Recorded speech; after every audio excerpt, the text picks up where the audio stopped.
रुको जरा, आप ऐसे नहीं जा सकती। मैंने कहा ना आप ऐसे नहीं जा सकती। चौधरी साहब आ रहे, उसकी बात सुन के जाना।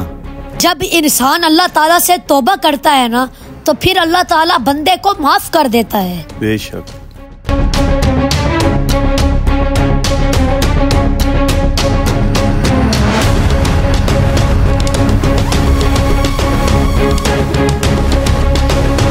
रुको जरा, इतनी भी क्या जल्दी है जाने की? हमारे साथ एक फोटो तो बनवाओ, इलाके में पता तो चले कि चौधरी ने आपको राशन दिया है। ये ले मुंशी, फोटो बना।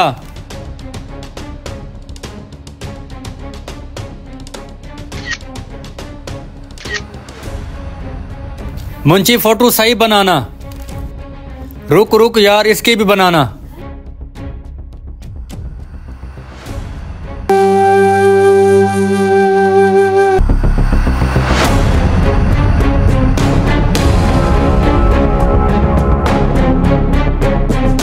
चौधरी साहब,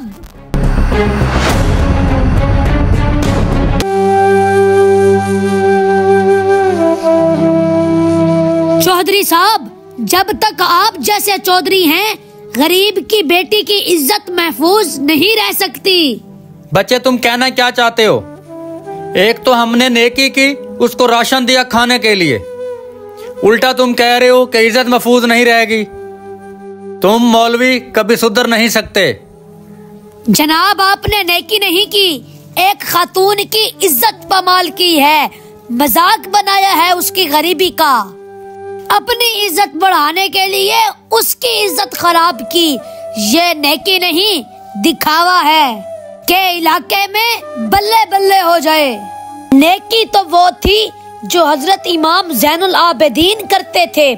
हजरत इमाम ज़ैनुल आबिदीन, आप रात की तारीखी में अपने कंधे पर खाने पीने का सामान, राशन लाद कर गरीब लोगों के घरों के दरवाजे पर रख देते थे और ऊपर चिट्ठी लिख देते थे कि ये कोई चोरी डकैती का माल नहीं है, ये अल्लाह के हुक्म से, अल्लाह के बंदे की तरफ से आपको दिया जा रहा है और इस पर तुम्हारा हक है। तो जब आप इस दुनिया से पर्दा फरमा गए, आपको गुस्ल देने लगे, जब आपको तख्ते पर लिटाया गया, जब कमर पर पानी डालने लगे, तो देखा गया आपकी कमर पर बोरियां उठाने के निशान थे, बोरियों के निशान थे। तो लोग कहते हैं ऐसे निशान तो मजदूरों की कमर पर होते हैं। इमाम ज़ैनुल आबिदीन, आप तो कोई काम नहीं करते थे, घर से निकलते ही कम थे, लोगों से कम मिलते थे, मुख्तसर बात करते थे। तो फिर बाद में पता चला कि वो हजरत इमाम ज़ैनुल आबिदीन ही थे जो रात की तारीखी में लोगों के घरों के दरवाजों पर खाने पीने का सामान, राशन रख देते थे। नेकी तो वो थी जो हजरत इमाम ज़ैनुल आबिदीन करते थे। चौधरी साहब, आपने नेकी के लिए नहीं, अपनी बल्ले बल्ले के लिए राशन दिया है। चौधरी साहब, जगह जी लगाने की ये दुनिया नहीं है, ये इबरत की जा है, तमाशा नहीं है। मिले खाक में अहले शाह कैसे कैसे, मकी हो गए लामकां कैसे कैसे, ज़मीं खा गई नौजवान कैसे कैसे।